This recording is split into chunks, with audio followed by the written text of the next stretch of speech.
dia a todos. Eu sou Heloísa Pereira, da SP4, agência de comunicação da Timos Energia. É um prazer recebê-los hoje para o nosso encontro do Timos Research. Nós vamos falar sobre a MP 998, recentemente transformada em lei, e também sobre outros temas, como o aumento dos preços de energia no Texas, as últimas informações de mercado e as questões regulatórias. Apresento a vocês os especialistas que estão conosco hoje. Alexandre Viana, sócio e diretor da Timos, Adriana Oliveira, gerente de inteligência de mercado, Gustavo Carvalho, gerente de preços e estudos de mercado, e Vitor Ribeiro, gerente de regulação. A dinâmica do evento será organizada em 2 momentos. Teremos a apresentação dos especialistas da Timos e, em seguida, um debate com perguntas enviadas por vocês. Por favor, enviem as suas perguntas pelo Q&A, é um ícone que se encontra na barra inferior da sua tela. Vocês podem encaminhar perguntas durante a apresentação, elas vão ser sistematizadas pela nossa equipe, mas só serão respondidas no final, no momento do debate. Eu passo a palavra ao Alexandre Viana para dar início à live de hoje. Bom dia a todos, é um prazer estar com vocês aqui novamente. A ideia do Timos Research é justamente de ter um bate-papo sempre com o mercado, oferecer um produto que tenha grande qualidade técnica, mas também permita essa interação, essa coisa dinâmica, bem focada em negócios, né? Sem perder a robustez técnica, focada em negócios. Então, mesclando bem essa questão da parte técnica do nosso setor, que é muito forte, mas também muito sempre orientada a negócio para quem trabalha no setor e precisa tomar decisões relacionadas à questão regulatória, de mercado, todos os dias. Bom, serei bem breve aqui hoje. O relatório de hoje, que também logo após a live vai ser enviado para os participantes, para quem participou da live, vai poder ter acesso. Ele cobre uma série de assuntos interessantes sobre como, por exemplo, a conversão em lei da MP 998. Vamos falar um pouquinho sobre o que aconteceu no Texas, um pouquinho também sobre os eventos regulatórios desse último mês de fevereiro e também um pouquinho sobre preço, como está se comportando o PLD e tudo mais. Então, a ideia é ter esse dinamismo. Então, vai ser uma live muito objetiva e agradeço a participação de vocês, porque eu sei como é difícil concorrer com as diversas reuniões que temos ao longo dos dias, ainda mais nessa época de home office forte que vivemos. Então, a gente vai fazer uma live bem objetiva, tocando os pontos relevantes do setor. E fica o convite, então, para conhecerem também, depois da live, do nosso relatório, darem uma lida, fazerem questionamentos, que a ideia é essa, é ter sempre um contato bem próximo com o mercado. Então, sendo objetivo, vou passar para o Vitor Ribeiro, que vai comentar um pouquinho sobre a conversão em lei da MP 998 e compartilhar com a gente quais foram as suas percepções, os pontos de vista do que aconteceu e de como isso pode afetar positivamente o nosso mercado. Olá, bom dia a todos. Vou pedir só um segundo para eu colocar na tela, vou comentar a matéria de destaque do Timos Research.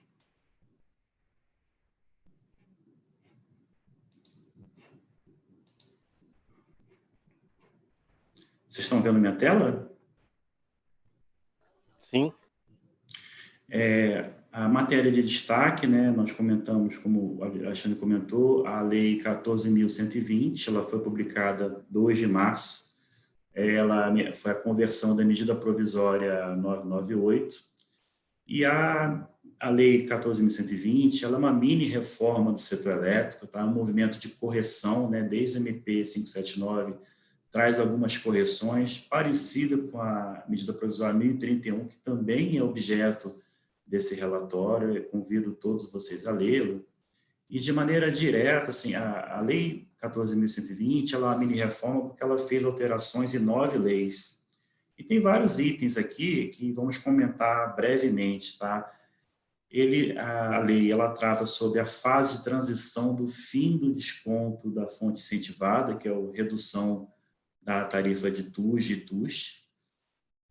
A lei aborda também a implantação do mercado de capacidade, tem o aperfeiçoamento do comercializador varejista, redirecionamento dos recursos de P&D, a cobrança do empréstimo às distribuidoras para a mitigação do efeito da Covid, a injeção de recursos em distribuidoras privatizadas, o tratamento das concessões de geração não prorrogadas pela MP 579, de 2012, prazo de outorgas de usina, a gente comenta um pouco também sobre a usina Angra 3 e a redução dos subsídios da CCC.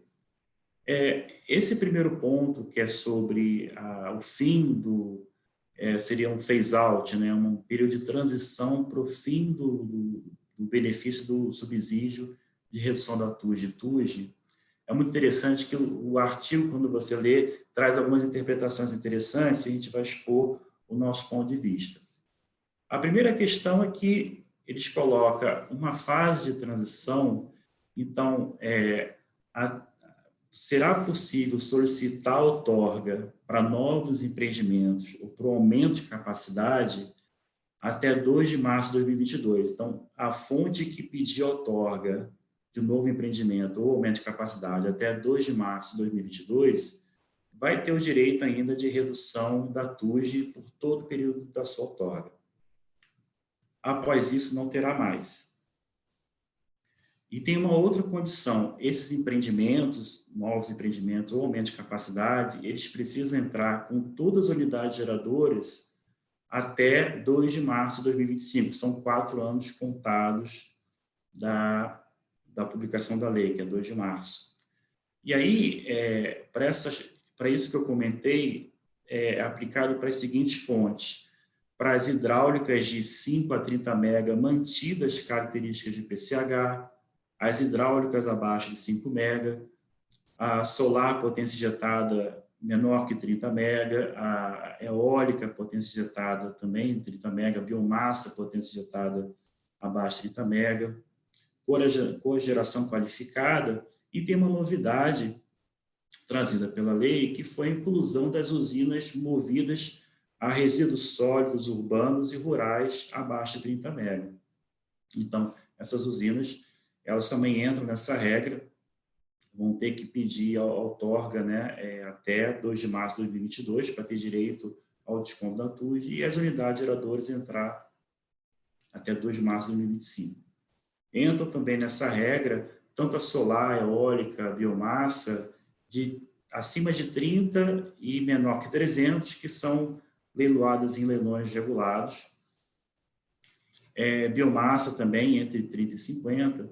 E a novidade, assim, novidade que entrou bem no finalzinho, já quase fechando, virando lei, é um tratamento distinto para hidráulicas com potência instalada até 30, mas que não tem características de PCH, tá? E ela tem um tratamento diferente.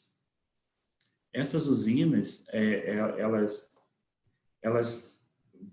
não está atrelado à outorga, elas permanecerão com desconto na TUJ enquanto esses empreendimentos estiverem em operação, e inclusive na postergação da outorga. Aquelas outras fontes que eu comentei, na prorrogação da outorga já não tem mais desconto na TUJ. A essas usinas hidráulicas até 30 MB, que não tem característica de PCH, elas permanecerão com desconto na TUJ, inclusive no período de prorrogação, porque na lei fala enquanto elas estiverem em operação comercial. E aí, a nossa interpretação é que para essas usinas a janela é fixa.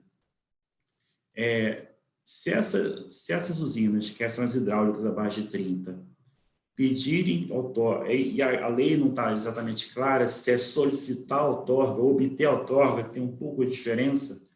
Se elas solicitarem até 2 de março de 2026, que são 5 anos, elas terão um desconto da TUJ de 50% por todo esse período que ela estiver em operação. Mas se os empreendimentos que pedirem, esses novos empreendimentos, se pedir outorga após 2 de março de 2026, o desconto da TUJ será de 25%.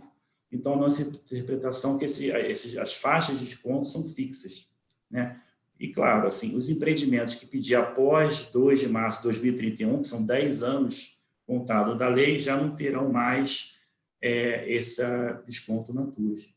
Então, será uma corrida, né, para obter as outorgas com o desconto na TUJ. Voltando agora para o segundo tema, que é sobre a implantação do mercado de capacidade, né? Do que se trata isso? Até então, como sempre, os leilões, eles sempre contrataram energia. E o sistema elétrico, ele está passando por uma transformação que cada vez mais fontes intermitentes estão entrando, e no mercado existia um subsídio cruzado, né? O custo da confiabilidade do setor elétrico vem sendo arcado pelo regulado, que até então vinha contratando usinas por disponibilidade, e o ACL não participava dessa contratação. Então, a implantação do mercado de capacidade é para contratar usinas específicas para atender a contratação de potência, e essa contratação vai ser cobrada por encargo tanto dos consumidores livres como dos consumidores cativos. Vai ser preciso regulamentar como é que vai ser definido a necessidade de capacidade do sistema, como será a contribuição individual de cada empreendimento, como é que vai ser a sistemática de leilão. Tem todo um rol de regulamentação ainda por acontecer. E a gente vamos atentar a essas novidades. No nosso relatório, o Alexandre depois vai comentar um pouco sobre o que aconteceu no Texas, que é um mercado que não tem mercado de capacidade, e veio uma discussão antiga por que precisaria colocar um mercado de capacidade lá no Texas. Passando para um outro ponto que também é aplicado, foi trazido pela Lei 14.120, que é o aperfeiçoamento do comercializador varejista. Então, assim, passa a ser estabelecido na lei que o consumidor representado pelo comercializador varejista, ele poderia ser desligado. Então, assim, isso já existia em resoluções da ANEEL, a diferença é que agora, em lei, dá um conforto maior para o empreendedor. Outro ponto que é o redirecionamento dos recursos de P&D. A lei, os recursos não comprometidos com projetos, ou cujos projetos não tinham sido reprovados ou iniciados até 1º de setembro, eles serão destinados a CDE para modicidade tarifária. O outro ponto, que é a cobrança de empréstimo, né? Então, trata, devido à questão da Covid, né? Então, isso coloca em lei a cobrança dos empréstimos para custear as cotas anuais de CDE, né? Para arcar com a redução de receita das distribuidoras. A outra questão trazida pela lei é a injeção de recursos nas distribuidoras privatizadas. Então, eu vou passando aqui vou passar para o Alexandre, devido à restrição de tempo, não vai dar para falar todos os pontos, mas eu convido a todos a ler no detalhe, que no relatório está em detalhe todos esses itens. Alexandre? Obrigado, Victor. Na verdade, a lei, né, ela pega vários pontos que estavam em discussão do setor ao longo dos últimos 2, 3 anos e dá uma consolidada. Então, acho que nesse ponto ela foi um avanço. Obviamente, vai depender da regulamentação, como sempre, toda lei precisa depois ser desdobrada em regulamentos, né? Então, a gente tem, como tínhamos, uma perspectiva positiva. A gente acha que o mercado livre tende a crescer e a ficar mais robusto com essa nova lei, tendo em vista ficou muito claro a questão da inadimplência, tanto de um agente na CCE, quanto também de estar o consumidor que esteja representado embaixo de um varejista e que venha que venha a ficar inadimplente. E também a questão do mercado de capacidade, que eu acho que é um avanço, embora a gente sabe que tem que também ser discutido com detalhes como é que vai ser procedido isso. Então, de modo geral, a gente vê de forma positiva. Tem a questão também do fim do desconto das energias renováveis, né? E também há a previsão de criar algum mercado substitutivo no sentido de compensar parcialmente, porque são fontes que têm baixa ou não têm emissão de carbono ou menor impacto ambiental, né? Então, tudo isso dentro do arcabouço aí da nova lei a gente vê como positivo. Eu vou agora comentar um pouquinho sobre o Texas, também vou compartilhar aqui a minha tela para mostrar um pouquinho do relatório. Obviamente, foi um caso que chamou bastante atenção nos últimos um mês e meio, um mês. A gente aqui no relatório comenta também com mais detalhes sobre como é a questão do mercado texano, o que ele tem de positivo e o que ele tem de ponto negativo, né? Então, o Texas, né, entrando já no tema, ele tem um modelo de competição varejista plena, que foi positivo nesses últimos 20 anos, quando você verifica que no Texas a tarifa é, em média, 9% inferior ao restante dos Estados Unidos. Então, isso é um ponto relevante, ou seja, embora teve um evento severo agora e ruim, obviamente, para a população, mas, assim, na média, nos últimos 20 anos, as tarifas do Texas são mais baixas do que o resto dos Estados Unidos. Todavia, né, uma coisa que a gente observou também no Texas, ele é um estado que não apresenta um mecanismo regulatório que induz a segurança do suprimento de forma sistêmica, como o mercado de capacidade, ou tampouco tem interconexões robustas com o resto do país. Então, o Texas é muito engraçado. O Texas é isolado praticamente do resto do grid americano. E por quê? Tem uma decisão política em torno disso. E aí a gente vê como o nosso setor de energia elétrica é sensível no mundo todo, não é só no Brasil. Qual que é o ponto político? O Texas, se ele se interconecta de forma robusta com o resto do país, ele passa a ter que responder para a regulação federal de forma mais forte, que é a regulação da FERC, da Federal Energy Regulatory Commission.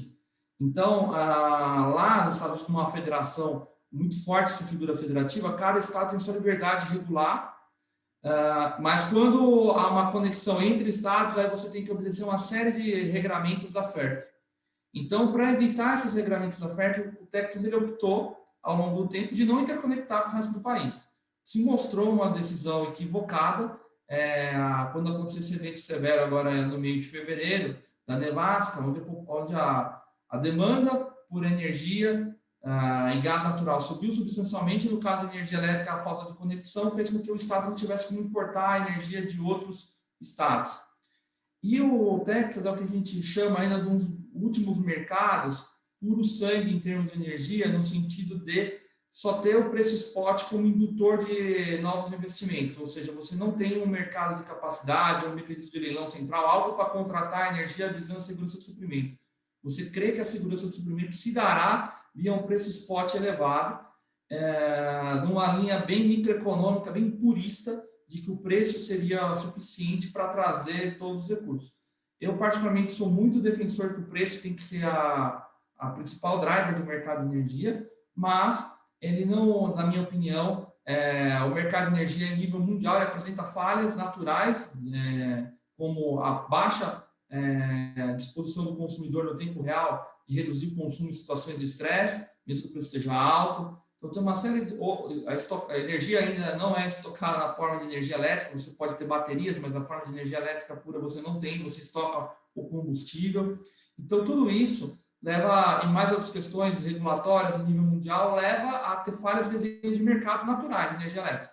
Então, o preço é muito relevante para induzir eficiência, sou defensor que o preço tem que responder de forma assim, substancial, mas um preço de teto de $9.000, ele é muito elevado e pode levar, em situações de estresse do sistema, a ter sérios problemas de financiabilidade. E uma pergunta também interessante que surgiu o Texas não tem mercado de capacidade. Se tivesse, resolveria o problema? Não. Embora eu seja defensor do mercado de capacidade, ou outro termo também que usam, que é muito parecido com a separação de massa e energia, em essência tem muita similaridade, não resolveria no caso texano, porque o evento ocorrido foi de tal magnitude que eu teria que ter uma redundância tão alta de usinas de outras tecnologias, inclusive poluentes, ou de estruturas suficientes para repor a capacidade, que levaria a ficar muito caro. Aí entra uma discussão que sempre a segurança do suprimento, mas eu também tenho que dosar isso, porque se eu vou para um nível muito alto, pode ficar muito caro, então eu tenho que equilibrar. Eu tenho que ter algum mecanismo de segurança, obviamente, mas eu não posso exagerar na mão, porque senão fica muito caro para o consumidor pagar. Então, no caso texano, sendo muito objetivo e bem transparente, o mercado de capacidade poderia atenuar num ponto ou outro, mas de modo geral não resolveria o problema, porque a temperatura foi muito mais baixa, o que levou uma demanda muito forte por gás natural, e boa parte das usinas lá era gás natural, então houve uma concorrência da sociedade, da economia de modo geral, por utilizar gás natural, Isso também acabou se refletindo em energia. Então, a somatória de eventos foi tão grande que não seria, via mercado de capacidade, talvez a forma de resolver isso. E isso mostra também um ponto que o sistema de desenho de mercado no mundo todo vai ter que se adaptar para esse contexto de mudança climática. Aqui no relatório também a gente comenta, estou aqui só abordando rapidamente os destaques, os highlights, mas ao longo do relatório você pode ler com mais detalhes, tudo isso que estou comentando. Ele é um mercado que tem vários pontos positivos, né? E lógico, o evento agora foi muito forte, a gente tende a só olhar a parte negativa, né? Mas ao longo do tempo, o estado texano teve que intervir muito pouco no mercado, sempre foi um mercado bastante organizado. Você tinha liberdade de escolha, você pode escolher livremente seu supridor, os preços mais baixos do que a média dos Estados Unidos, apesar do alto consumo per capita, então isso é relevante. O consumo per capita do Texas é muito elevado, mas mesmo assim os preços são mais baixos que a média americana. E um forte estímulo a tecnologias renováveis e redes inteligentes. O Texas tem tido uma grande penetração de renováveis, tem incentivado a questão de adoção de redes inteligentes. Quais são os pontos negativos do mercado texano? Você não tem um sistema de transmissão robusto para o resto do país. Esse, eu acho, na minha opinião, o grande calcanhar de Aquiles do modelo texano. Além disso, não resolveria no caso em questão, mas não ter um mercado de capacidade pode se tornar um problema mais à frente. As margens de segurança do mercado texano têm caído, né, e isso é uma preocupação do operador lá, do ERCOT. E o preço teto spot é muito elevado. Embora eu sou defensor que o preço teto tem que ser elevado, mas também eu acho que tem que ter uma certa trava. Ele não pode ser um preço teto freio, que toda hora é tocado, mas não pode ser também um preço a tal ponto que, quando ocorre, você pode levar o sistema a um problema muito sério. E ainda sobre o Texas, um ponto interessante, caiu na mídia alguns exemplos de contas de alguns texanos que atingiu $15 mil, né? Só que, infelizmente, a grande mídia, às vezes, ela não entra em detalhes de como isso aconteceu. E, na verdade, as pessoas que tiveram a conta tão alta foram aquelas que optaram de forma, na hora de escolher seu produto, que queriam pagar mais barato e acompanhar o preço spot, na sua grande maioria. E alguns, por ter preço spot, às vezes, na madrugada negativo ou zero, muito baixo, por ter renovável gerando e térmicas que não podem desligar, porque é muito caro o startup cost, então elas preferem ficar ligadas, que até aceitam pagar alguma coisa para gerar. Tinha consumidor que deslocava seu consumo para a madrugada, no que podia. Mas também ficava totalmente exposto ao preço spot. Então, numa situação que o preço spot explodiu, ele sentiu automaticamente. Então, isso mostra que, obviamente, o mercado funciona, mas tem que tomar cuidado. Então, na meu ver, a falha do modelo texano foi não ter interconexão com o resto do país e também o preço teto spot muito elevado. Porém, é um mercado que, ao longo dos últimos 20 anos, na maioria dos momentos, ele entregou resultados de preços mais baixos do que a média americana.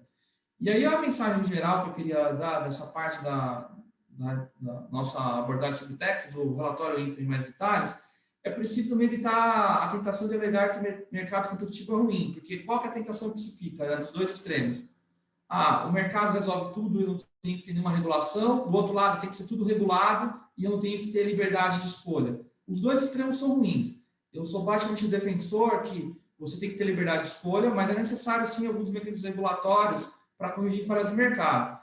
E aí eu fecho, geralmente, essa reportagem do nosso time de research, esse relatório, falando sobre a questão de equilíbrio. O desenho de mercado ele tem que ter equilíbrio. Ele tem que buscar a competição, mas ele também não pode desprezar a regulação quando necessário, né? Então, acho que essa é a mensagem do nosso relatório sobre isso, né?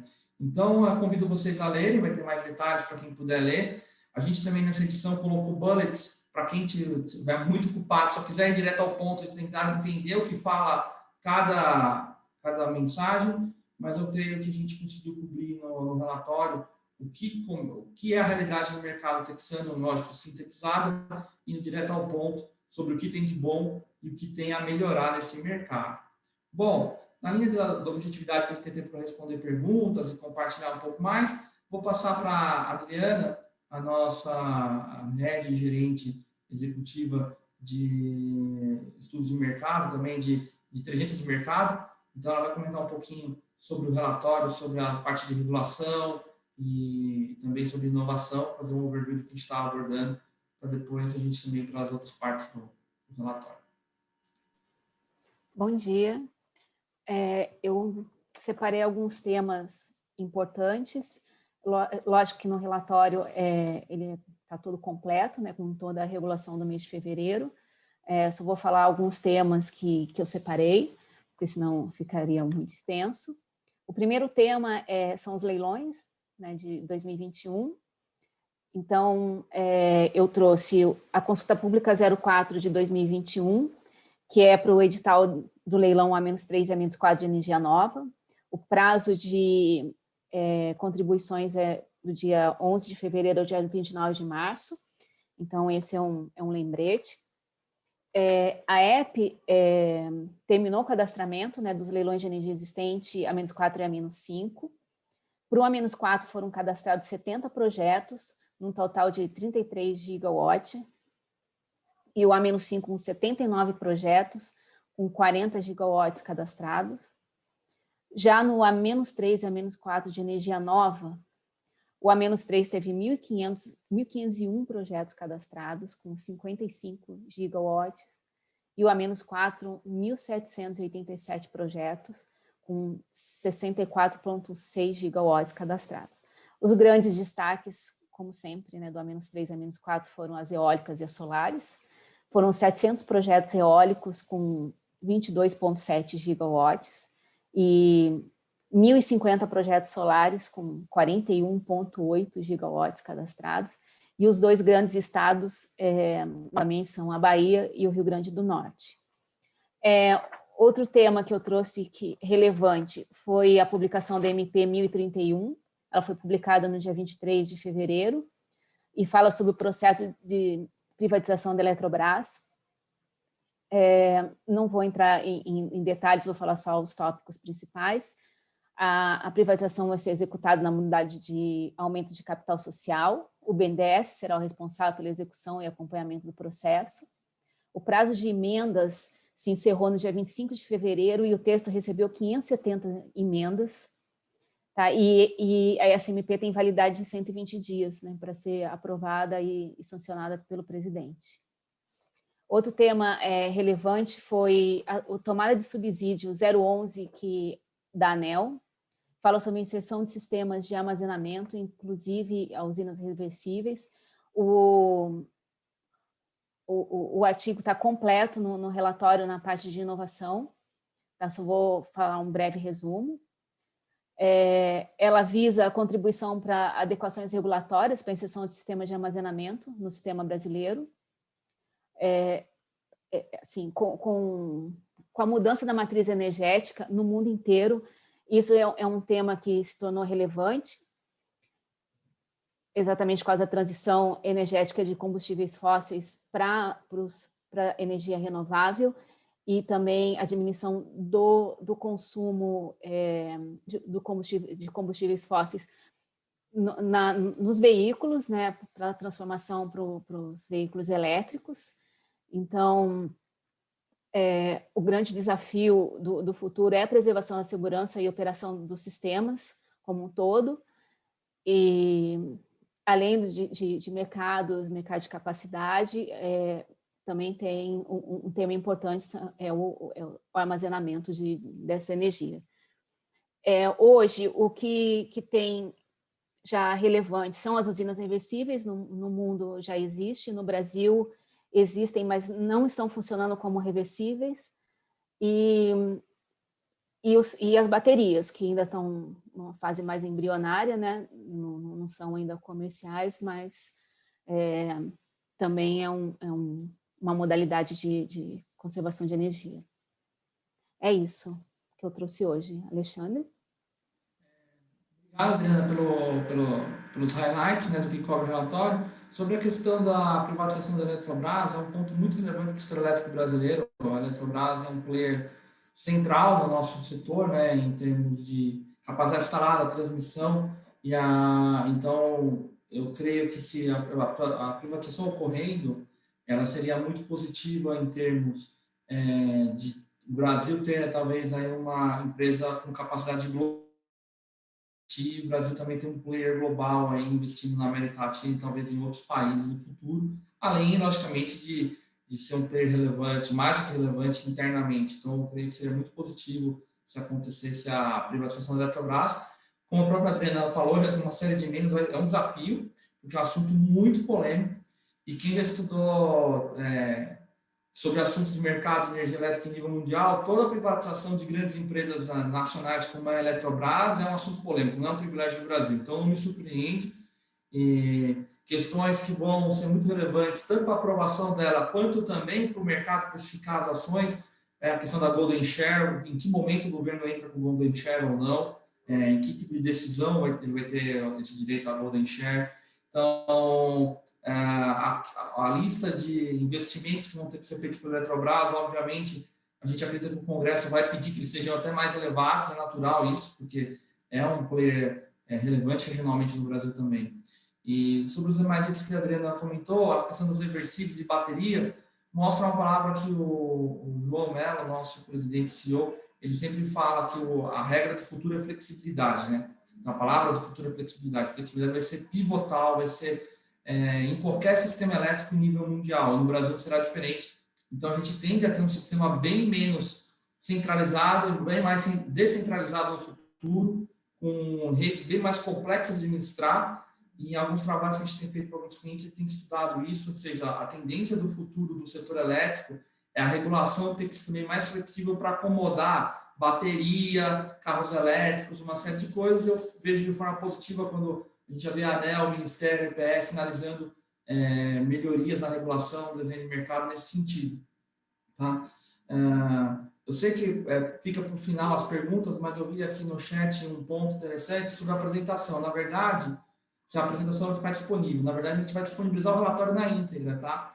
Durante os 3 primeiros meses, o relatório é gratuito, então é só você se inscrever no nosso site que consegue baixar, mas a gente já vai enviar automaticamente por e-mail após a live. Nossa assessoria de imprensa vai enviar para todos que participaram o relatório na íntegra, em PDF, e fiquem à vontade para fazerem críticas, mandarem sugestões. A gente espera que seja um produto que, de fato, agregue bastante na discussão de vocês, seja bem prático para uso no dia a dia. Bom, eu vou passar agora a bola para o Gustavo. O Gustavo é o nosso gerente executivo de estudos de mercado, e ele vai comentar um pouquinho sobre o PLD, né, que basicamente é o ponto bem relevante. A gente, no relatório, no sentido de ajudar alguns players de mercado que ou querem ter uma segunda opinião ou não tem áreas montadas a rodar preços de forma encadeada. Então, a gente apresenta no relatório uma rodada encadeada do modelo com alguns cenários de sinalizações de ENA, cenário seco, base e úmido. Obviamente, está um disclaimer que a gente faz, a gente passar para o Gustavo poder ficar livre para falar sobre o conteúdo puramente. Estudos prospectivos, a gente sabe que eles com o próprio nome deles, são prospectivos, a gente sabe quão difícil é para quem trabalha no mercado a questão de rodar o PLD e tem estimativas mais assertivas após o 3º mês. Então, obviamente que quando chegar a operação desses meses lá na frente do 2º semestre e tudo, eventos podem ocorrer, tipo de volatilidade intraday no PLD horário, como também descolamento sobre mercados. E quando a gente roda o modelo de forma prospectiva, ele tende depois a convertir para números mais bem comportados.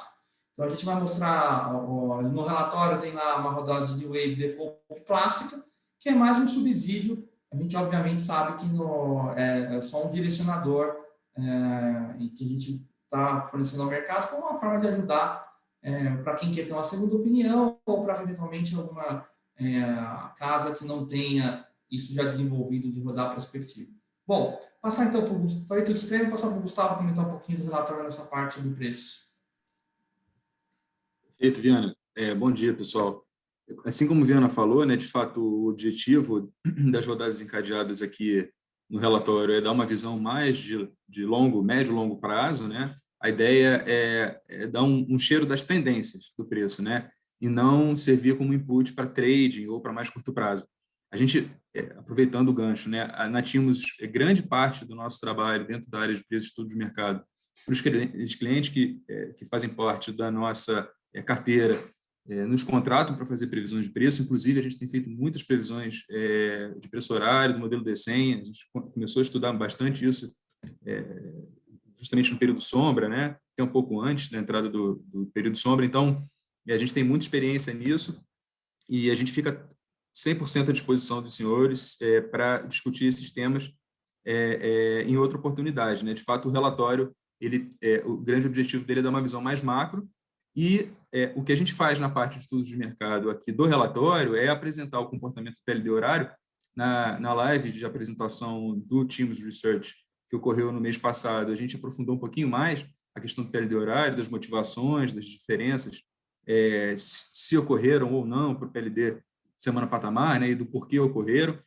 A partir de agora, a gente vai dar mais o input do que ocorreu no mês, uma comparação entre o PLD horário e o PLD semana patamar, os dados, né, os valores fechados de ENA, carga, armazenamento, e aí, ao final, essa análise prospectiva de preço, né? Então, falando um pouquinho do PLD horário, né, as maiores diferenças que ocorreram entre o PLD horário em comparação para o PLD semana patamar no mês de fevereiro, elas ocorreram durante os períodos da madrugada.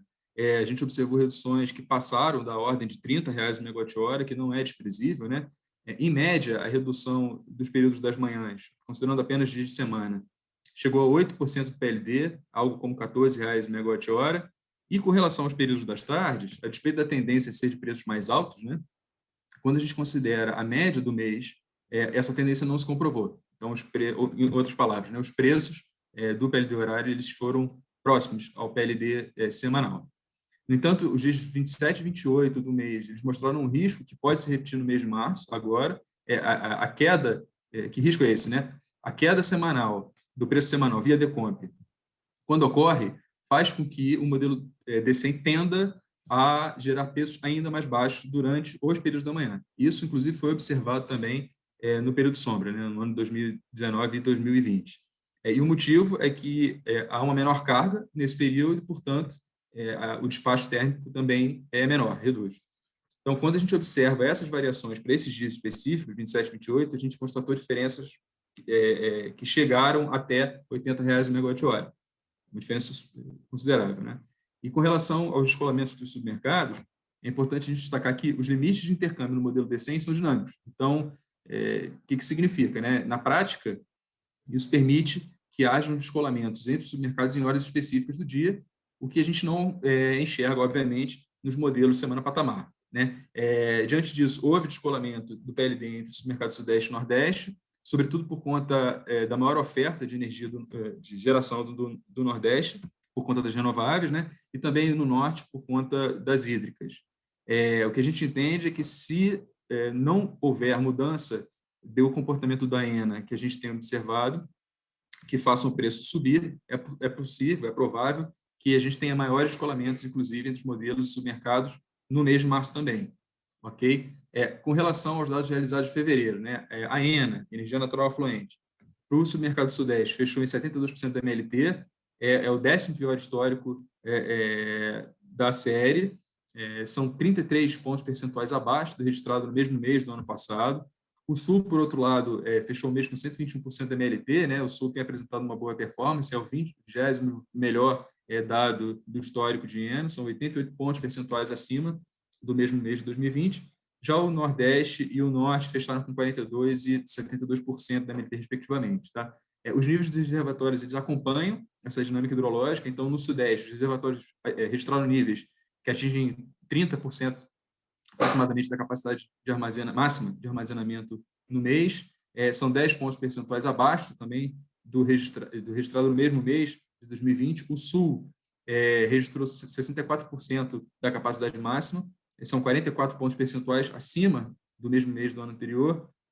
A carga verificada, por outro lado, o SIM, como um todo, fechou fevereiro com 70 gigawatts médios, e isso é uma variação negativa de 1,5% com relação ao mesmo mês do ano anterior, e a região Sudeste, especificamente, com 40 megawatts médios, gigawatts médios, desculpe, que representam 1% abaixo do mesmo mês do ano anterior. Então, uma retração da carga, né?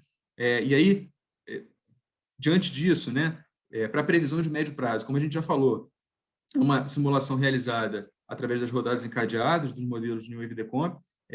O que a gente faz são simulações mensais interligadas em 3 cenários de afluência distintos, de março até dezembro de 2021. Março agora até dezembro, mês seguinte a gente vai fazer abril até dezembro e assim sucessivamente, fechando o ano, né? Novamente, né, para que fique claro isso, a nossa intenção aqui é apresentar tendências até o final do ano. É importante, de novo, mencionar que a operação de curto prazo, assim, como no cálculo do PLD diário, é possível que ocorra um descolamento de submercados e uma volatilidade intradiária dos preços, o que não é capturado pela rodada encadeada com essa visão mensal. No entanto, a gente, aqui na Timos, tem o hábito e a prática de fazer esse tipo de estudo, o que não é objeto do relatório, mas, novamente, a gente se coloca à disposição dos senhores para aqueles que julgarem interessante. A gente fica à disposição para conversar mais profundamente sobre esses temas. Tá? E, com premissas para as rodadas encadeadas que nós fizemos, as atualizações, com relação à meteorologia, a gente teve um mês de fevereiro com uma melhora no índice de chuvas, né, principalmente no mercado norte.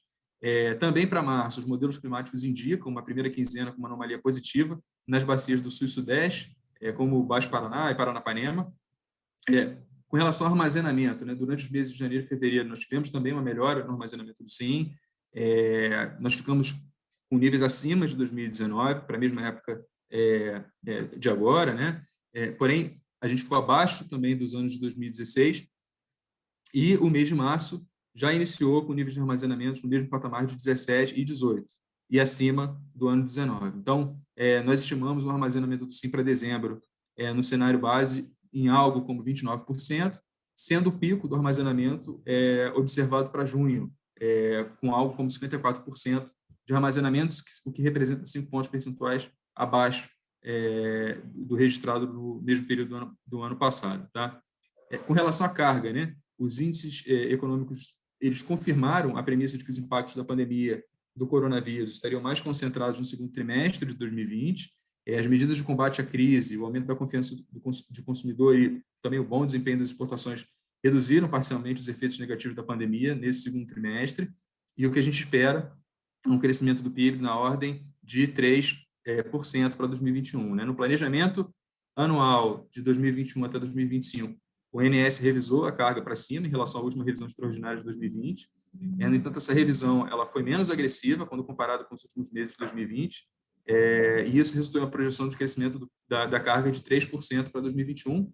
Inclusive, o PMO para março registrou uma carga do SIM da ordem de 71 gigawatts médios, o que representa 0,7% abaixo do previsto nesse planejamento de 2021 a 2025. Tá? A ENA, com relação à ENA, nós consideramos 3 cenários de afluência: o cenário seco, base úmido. No seco, utilizamos o pior ano desde 2013, no base 70% da ENA do Sudeste, no úmido 90% da ENA. Com relação a premissas de expansão da transmissão, o PMO de janeiro de 2021 apresentou uma mudança significativa na expansão da transmissão, e isso foi acrescido ao atraso de mais de um mês para o empreendimento, o T de 2017 e 2018. É uma linha que reforça a conexão no Nordeste e Sudeste, que já estava contemplado no PMO de dezembro de 2020. No final de 2019, a interligação Norte-Sudeste recebeu uma linha de transmissão que foi o Bipolo Xingu, e isso permitiu também o aumento do limite de escoamento em 4 GB, aproximadamente, entre as regiões. E, por fim, o maior aumento da transmissão, a gente entende, será na interligação Nordeste-Sudeste, com 4,5 GB até 2024. Tá? Diante dessas premissas, as rodadas encadeadas retornaram com PLDs estimados para o Sudeste, no cenário base, da ordem de R$ 132. Importante frisar que a gente fechou o mês agora com PLDs da ordem de 164, 162, a depender do supermercado. O supermercado Sudeste fechou com R$ 164 a megawatt-hora. O que a gente entende é que feche o ano no cenário básico 132, o cenário mais seco 174 e um úmido de 93. E, por fim, o GSF, que a gente entende é que o cenário base indica um GSF anual da ordem de 84%, em linha com o que já vem sendo realizado aproximadamente desde 2014, quando a gente teve o início da piora do regime hidrológico nas bacias do país como um todo, né? Já um cenário seco indica algo como 81% do armazenamento e um úmido 85%. Ok? Devolvo para o Viana. Obrigado, Gustavo, pela pela explanação. Obviamente, essa é uma parte bem densa de dados, né? Mas eu acho que fica a mensagem mais dos principais drivers e depois, quando as pessoas receberem o relatório, logo depois da live, vão poder ver com mais detalhes, aí fica mais gráfico, fica mais fácil de ver. Tá? Então, queria agradecer a cada um dos gerentes por terem mencionado. Vou passar agora para a Elola conduzir aqui, a gente tem aí uns 15 minutinhos para perguntas e respostas, para perguntas que ela recebeu, a gente poder responder de forma bem objetiva e dar um overview do qual a nossa percepção sobre os temas. Eu quero agradecer a explicação dos especialistas da TIMOS, sempre muito boas, aqui abrem algumas perspectivas, e vou começar com uma pergunta que talvez dê para dividir entre o Gustavo, porque fala de preços, e também o Vitor, porque fala aqui da nova lei 14.120. A lei prevê o fim do desconto da energia incentivada. A pergunta enviada aqui pelo Q&A é o seguinte: a implantação de mecanismos para considerar os benefícios ambientais dessa energia tende a impactar também os preços, como esse desconto no fio impactava, deixava a energia mais barata para o consumidor, ou isso será um benefício que vai beneficiar mais os geradores do que os consumidores? A pergunta aqui provavelmente é de um consumidor preocupado com o fim desse desconto. Está no mudo, Vitor? Obrigado pela pergunta. Foi até um ponto que eu esqueci de comentar na minha explanação, é que as fontes terão até a data de 2 de março de 2022 para pedir outorga, e, naturalmente, sim, uma vez tomando essa decisão, vai depender da legislação se ela vai poder trocar esse desconto na TUSD por esse benefício ambiental. Da mesma forma, daquele caso da hidrelétrica até 30, sem características de PCH, que vai poder pedir o desconto até 2 de março de 2026, ou até 2 de março até 31 para ter 25%, ela vai ter tempo para comparar se esse benefício ambiental vai compensar o desconto na TUSD. Com relação à pergunta se vai influenciar nos preços, eu acredito que sim, porque como é que funciona o desconto na TUSD, né? É um benefício arcado pelos demais agentes, e esse desconto incide na energia incentivada, onde o comprador paga um pouco mais, então a geradora ela pode cobrar um pouco mais para a energia incentivada. Em sendo que ela vai ter algum benefício, não vai ser no fio, mas vai ser alguma receita extra, esse empreendimento vai passar a ter um fluxo de caixa um pouco maior. Isso vai refletir um pouco no preço. Agora, a gente precisa saber em que medida isso vai influenciar na energia comercializada para esses empreendimentos. Não sei se os demais colegas concordam. Se me permite só complementar, eu acho que a questão do prêmio da incentivada, sem dúvida nenhuma, essa questão ambiental ela vai ser mais sensível, cada vez mais os próprios empreendimentos renováveis intermitentes que a gente vê entrando na matriz, né? Inclusive certificados de energia verde, né? Isso já é uma coisa que é bem falado lá fora e a gente ainda está caminhando, patinando um pouco de maneira muito embrionária, mas eu acho que os principais fatores, que pelo menos no curto e médio prazo, vão impactar o spread da incentivada, na realidade, são forças diferentes de oferta e demanda. A oferta, obviamente, como já destacado, a questão das usinas novas que vão perder o benefício do desconto no FII. Então, as usinas que antes existiam vão manter, então isso vai reduzir a oferta e, obviamente, puxando os prédios para cima. Só que, por outro lado, vai aumentar, na nossa visão, a corrida pela implantação desses empreendimentos, obviamente, para os empreendedores que assim conseguirem o fazer, se apropriarem desse benefício, né? Mas, por outro lado, tem a questão da demanda, que é a redução da reserva de mercado. Então, hoje, os consumidores que podem migrar para o Mercado Livre na figura de consumidor ou especial ou livre, o fazem a depender de critérios de consumo e demanda, né? Com o fim da reserva de mercado, isso muda um pouco os limites de migração, fazendo com que parte dos consumidores que antes só poderiam migrar como consumidores especiais e, portanto, deveriam obrigatoriamente consumir de fontes especiais, eólica e solar, que são mais caras, agora poderão migrar como consumidores livres e aí consumir de fontes convencionais. Então, sob o aspecto da demanda, o que a gente entende é que exista uma pressão dos preços para baixo, porque parte da demanda deixará de ser por fontes incentivadas e passará a ser por fontes convencionais, caso a grande parte desses consumidores que assim preferirem fazer, optem por focar somente em preço, né? Então, existem essas forças que têm que ser equacionadas no longo prazo. O que a gente aqui na Timos enxerga é um comportamento do spread não decrescendo sempre ou não subindo sempre, ele oscila ao longo dos anos por conta das entradas desses empreendimentos para tentar se beneficiar do spread e da redução também da reserva de mercado, sobretudo com as premissas que a gente considera para a migração para o mercado livre, né? Mas não é algo trivial de se precificar, são muitas variáveis que levam em conta, mas só o disclaimer assim, que eu queria fazer é que, sem dúvida nenhuma, essa questão ambiental ela vai ser considerada, mas, na minha visão particular, é mais para o médio e longo prazo, não para o curto e médio prazo. Eu acho que tem outras forças que imperam mais. Concordo. Muito breve, muitas vezes, nos nossos estudos, a gente vê um formato esperado de U, né? Uma queda talvez nos próximos 2 ou 3 anos, e depois voltar a subir mais à frente, porque você vai ter a oferta de fio vai aumentar agora, mas depois vai cessar.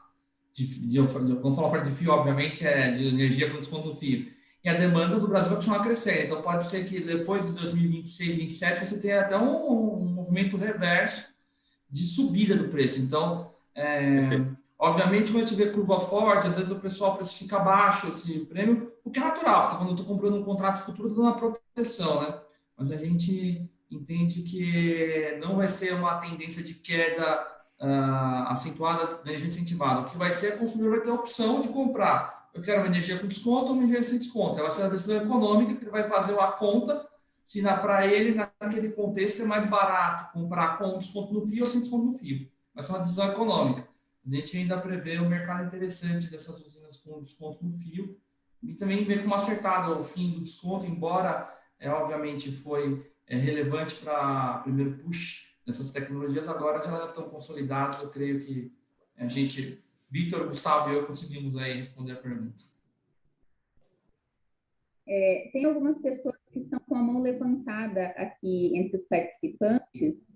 Se vocês puderem, por favor, enviar as perguntas pelo Q&A ou pelo chat, a gente agradece, que aí nós repassamos as perguntas aqui para os especialistas. Quero avisar a todos que todos vocês que participaram dessa live vão receber o informativo Timos Research por e-mail. Então, confiram o e-mail, daqui 1 hora, mais ou menos, ele já deve estar com vocês. E vou passar uma pergunta aqui para o Alexandre sobre o caso do Texas. Você acredita, Alexandre, que no Brasil, se nós tivermos um estresse climático, um período de secas, algo nesse sentido, é possível termos uma explosão de preço como aconteceu no Texas? E, nesse caso, o mercado de capacidade seria uma solução? Olha, eu acho assim, novamente tem que ter... A pergunta é ótima. Assim, o nosso desenho de mercado não permitiria hoje uma explosão de preços como a do Texas, porque ele tem um PLD teto que frearia isso, e a gente tem uma diversidade. A questão climática no Brasil, apesar de ser severa, no caso aqui, o que poderia ser severo seria uma seca muito severa, você conseguiu, de certa forma, nos últimos anos, que você já teve séries hidrológicas muito ruins, né? Se a gente pegar, o Gustavo falou, a 10ª pior do histórico, a gente tem que se acostumar a ouvir isso. Então, eu creio que a gente já está enfrentando isso. E como a gente tem um sistema interligado bem robusto, né? Obviamente, vai ter pessoas que querem ele mais robusto ainda, mas ele já é bem robusto comparado ao Texas, eu não creio que aconteceria algo similar. O mercado de capacidade dele pode ajudar? Pode, mas eu sou muito parcimonioso, porque, assim, embora eu defenda ter o mercado de capacidade como um dos elementos do desenho de mercado, ele não pode ser visto como uma panaceia que resolva todos os problemas, né? Então, assim, ele é muito importante para questões de ponto no futuro, flexibilidade, regiões como o Nordeste, no futuro com as eólicas e tudo mais. Porém, a gente volta para aquele ponto. Quão severo eu estou falando? Se eu estou falando da severidade, a gente tem visto nos últimos anos que já foi muito grande, a gente viu que com este parque térmico, com este parque eólico, e agora com as sonadas entrando, a gente conseguiu suportar bem mais a transmissão, deu para dar conta. Agora, o desafio se de repente eu tirar as térmicas todas, ou não tiver um equilíbrio, aí eu posso ter problemas. Então, acho que a questão vai ser o equilíbrio de como eu conduzo a matriz para o futuro, com hidrelétricas e térmicas, eólica e solar. Biomassa também pode ser um elemento importante de equação no futuro. Então, essa é a minha visão. Eu acho que não, a gente não tem tempo para acontecer no Texas. Na minha opinião, a gente já está passando por eventos severos, de hidrologia especialmente, e também tem um sistema à prova de 0% de falha, fica muito caro. Então, acho que a questão agora é equilíbrio, de quanto ter de mercado de capacidade, quanto ter de transmissão adicional, e equilibrar isso para que você tenha segurança dentro de uma margem confortável e preços também dentro de uma margem confortável. Mas, objetivamente, eu não creio numa explosão de preços no Brasil, porque o nosso desenho de mercado é diferente do desenho texano, e a gente tem uma intermediação muito boa, a gente tem uma matriz, apesar de todos os problemas que o Brasil vem a ter, né, a gente sempre olha o quintal do vizinho com a grama mais verde, é natural isso, mas tirando isso, o Brasil está bem equilibrado. Eu acho que nesse ponto tem problemas, mas são mais, acho que administrados. Ótimo. Eu vou passar, então, mais duas perguntas aqui para vocês. Uma que eu acho que é uma pergunta mais rápida, do Bruno Golebiowski, espero ter pronunciado certo seu nome, Bruno. Qual o risco de um novo racionamento de energia no Brasil? Vocês acham que isso existe? E já vou passar também a pergunta do João Davi Rezende. A pergunta do João Davi é sobre a nova lei. Como se dará a compensação do GSF às hidrelétricas, de acordo com essa lei? Eu vou responder a primeira e acho que o Vitor pode responder a segunda, tá? A primeira, que foi a pergunta sobre a questão do racionamento, né? Eu acho muito baixa a chance de racionamento, porque a gente, como eu disse, tem durante o segundo semestre, que seria o período de pior hidrologia, né? A nossa hidrologia é menor, né, devido ao regime de chuvas. A gente tem eólicas e solares, aí solar é mais ou menos estável o ano todo, e eólica gerando mais nesse período. E a gente tem ainda um parque térmico relevante e um sistema de transmissão também bem interessante em termos de poder otimizar a operação física. Então, eu acho baixo, mas a questão sempre vai ser a questão de preço, ou seja, se de repente a hidrologia para de melhorar e começa a piorar, aí, obviamente, isso vai refletir em preços, porque você vai ter que ter um despacho térmico maior. Então, assim, eu acho baixa a chance. Sempre um dilema para sistemas hídricos, tá? Isso em nível mundial, se a gente pegar até os países que têm muita hidrelétrica, esse é um problema, porque você vai depender do regime de chuvas, e também tem um sistema a zero, prova de zero, relacionamento, você estaria falando de um sistema caríssimo e impagável, então você tem que achar o equilíbrio. Eu acho que o Brasil conseguiu o equilíbrio, a questão é a gente manter esse equilíbrio. Mas eu acho que no Brasil o problema maior vai ser a questão de preços, eventualmente no segundo semestre, se não chover. Mas eu não vejo um risco elevado de racionamento, embora a hidrologia esteja longe do ideal, e obviamente tem que ficar acompanhando. E se caso nas próximas edições do Team Research a gente observar qualquer mudança de tendência, a gente vai ser super transparente aqui de comentar e elencar isso. Diana, se eu puder só complementar com relação a esses dois pontos também acho importante destacar, que a gente está vivendo um momento sobre oferta estrutural muito grande no sistema, né? Então, por esse lado, para que o risco de racionamento ele fosse relevante, a gente teria que ter uma oferta muito menor do que a gente tem hoje, inclusive sobre o ponto de vista da carga que a gente tem visto, né? E como o Viana falou, a questão dos reservatórios estão baixos, mas para que isso fosse um risco de fato, teria que estar muito mais baixo do que estão, né? E fora isso, a função de custo do déficit, o custo do déficit, ele penaliza a função objetiva do problema, né? Então, ele força a otimização a fugir desse evento. E hoje o custo do déficit já está da ordem de mais de R$6.000 megawatt-hora. Então, de novo, né? É a questão do preço, como o Viana falou, e menos a probabilidade de acontecer o racionamento. Né? Se eu puder complementar, João Melo falando, o que causa um certo ponto de interrogação para todos os usuários do sistema é que, numa carga mais baixa de 2020, o reservatório está no nível que está. Então, a pergunta que se faz é qual é a segurança do futuro? Tá? Essa sobreoferta estrutural, Gustavo, eu acho que ela não existe. É garantia física demais para algo que não existe. Tá? Então, o conceito de garantia física tem que ser revisto urgentemente, porque esse negócio está sobrando contrato e tal, mas do ponto de vista físico, então esse é um tema que merece uma atenção enorme do ponto de vista estrutural. Eu acho que a gente está trabalhando com séries de água que não existem mais, tá? Então, esse é um ponto que tem que ser revisto, tá? Então, fica um alerta aqui, mais um ponto de interrogação, porque a nossa matriz tem que estar um pouquinho mais segura aí para frente, tá? Não adianta a gente pensar só que vai sempre vai ter aquela água de 1930 que a gente não vai ter mais, tá? Então, acho que esse é um ponto relevante que eu queria comentar só. Obrigado. Nós ainda temos uma pergunta aqui sobre o GSF para o Vitor. Gostaria de saudar a presença do João Carlos Melo. Ele participou, ficou conectado aqui com a gente o evento inteiro. Ele só está com a câmera desligada, mas está aqui desde o começo acompanhando essa live. E, João, fica por aí, que tem uma pergunta aqui. É a última pergunta, pessoal, por conta do tempo, tá? A do GSF. E uma última aqui que eu vou passar para você. João, qual é o melhor investimento nesse mercado energético? É a pergunta do Alfonso Schmidt. Então, as duas últimas aqui para a gente encerrar. A do GSF deixa com o Vitor aí, tá? O melhor investimento eu falo no final. Tá bom. João Davi, obrigado pela pergunta, tá? Essa lei, a 14.120, ela teve um tratamento específico sobre a extensão da outorga devido ao GSF.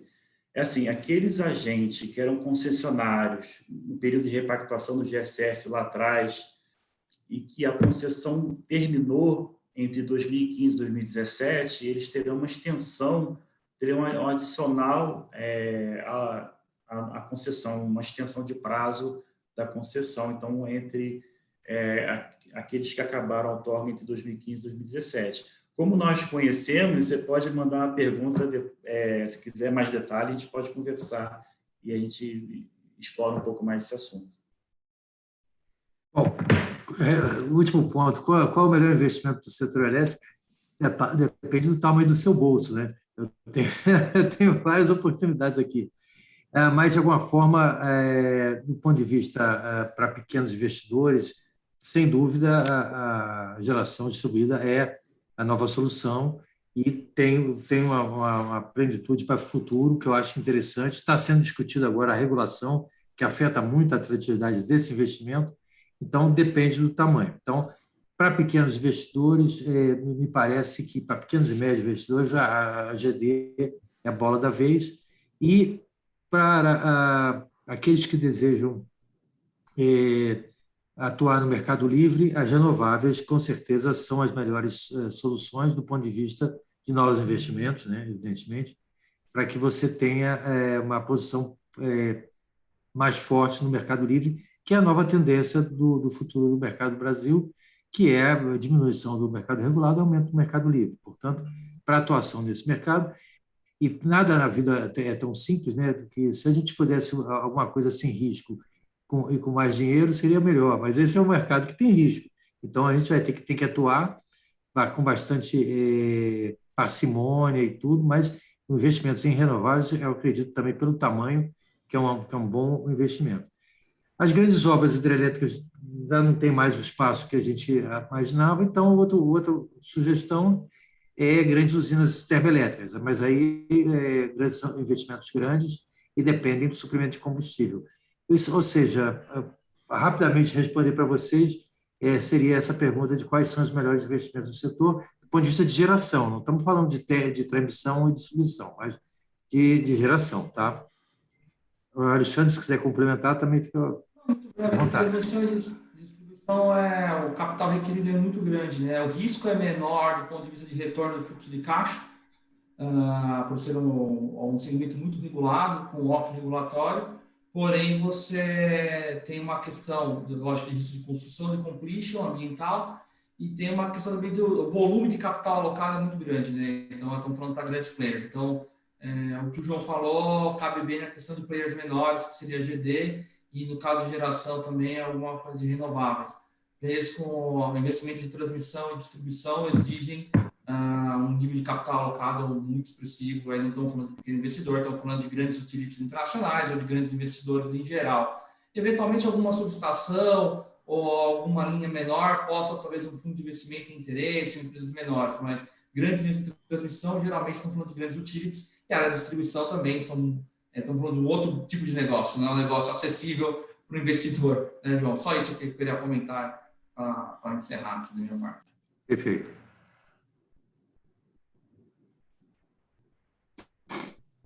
Bom, encerramos então o debate do Timos Research de março. Eu passo a palavra para o Alexandre, para o João, para o Gustavo, o Vitor e a Adriana para se despedirem de vocês e nós encerramos o encontro de hoje. Só agradecer a todos. Cumprimos a meta de ser objetivo, demorou 1h03, assim que é muito difícil para as pessoas terem essa 1 hora às vezes, separada do dia.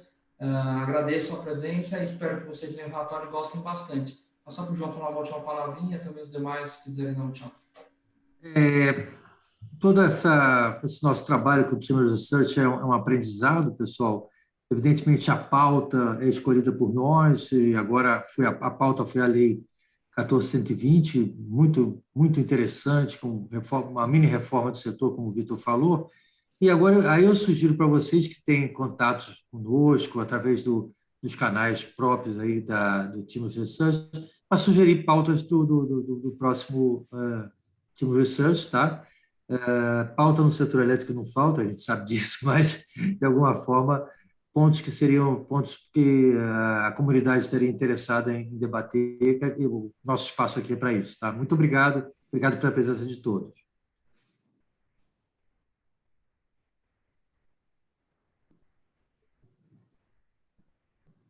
Obrigada, pessoal. Vitor, Adriana, Gustavo, querem se despedir? Só agradecer pelas perguntas e, devido ao tempo, eu não consegui, não deu para passar todos os tópicos da Lei 120, mas a gente continua à disposição. Convido a ler o relatório e a gente está aqui para responder as perguntas. Obrigada a todos. Leiam o relatório, vale a pena. Ele está super completo, técnico, e estamos abertos a sugestões. Igualmente, pessoal, agradeço a participação de todos, obrigado pela oportunidade e, de novo, né, assuntos relacionados a preços, como a gente já falou no relatório, a gente não consegue cobrir de maneira extensa, mas a gente fica à disposição para aqueles que desejarem conversar conosco, ok? Obrigado. Perfeito. Nós nos despedimos assim de vocês, tenham uma ótima semana e até o próximo Timos Research. Obrigado.